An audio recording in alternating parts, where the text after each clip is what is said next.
মিছা কথা কোৱা মুখ্যমন্ত্ৰী হিমন্ত বিশ্ব শৰ্মা ডাঙৰীয়াৰ উদাহৰণ নম্বৰ 3 উন্নয়নৰ ক্ষেত্ৰত ভাৰতবৰ্ষৰ ভিতৰত সৰ্বশ্ৰেষ্ঠ 5টা ৰাজ্যৰ ভিতৰত অসমখন লৈ যাব। তেওঁ প্ৰাক্তন শিক্ষামন্ত্ৰী, তেওঁ প্ৰাক্তন স্বাস্থ্যমন্ত্ৰী। সৰ্বশ্ৰেষ্ঠ 5টা ৰাজ্যৰ ভিতৰত অসমখন দেখা পাওঁনে? নহয়। তলৰ পৰা যে 5টা ৰাজ্যৰ ভিতৰত আজি অসম আজি নীতি আয়োগৰ তথ্য মতে শিক্ষাৰ বিভাগ আৰু চিকিৎসাত সেই স্থানটো পাইছে। ওপৰৰ পৰা নহয়, তলৰ পৰা। মিছা কথা কোৱা হিমন্ত বিশ্ব শৰ্মা ডাঙৰীয়াৰ উদাহৰণ নম্বৰ 4 যে তেওঁ কৈছিল যে মিচিং জনগোষ্ঠীক তেওঁলোকৰ মিচিং ভাষা আৰু প্ৰচলিত হওক তাৰ বাবে মিচিং লেংগুৱেজ টিচাৰ দিব। ঘোষণা কৰিলে পোষ্ট হ'ল, এপইণ্টমেণ্ট কিমান? 0।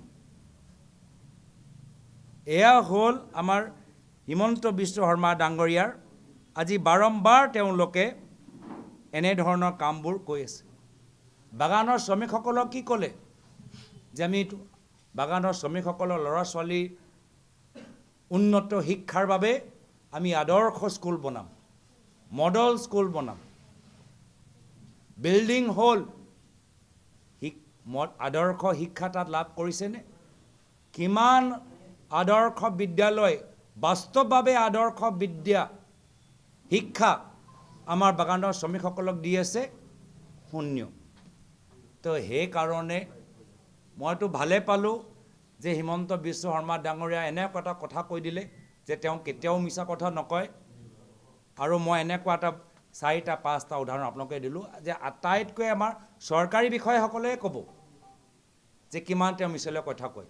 বাকীটো মিচিং জনগোষ্ঠী, বাগানৰ শ্ৰমিকসকল, আমাৰ জনজাতি দাবী কৰা ভাৰতবৰ্ষৰ ক'তো আমি ST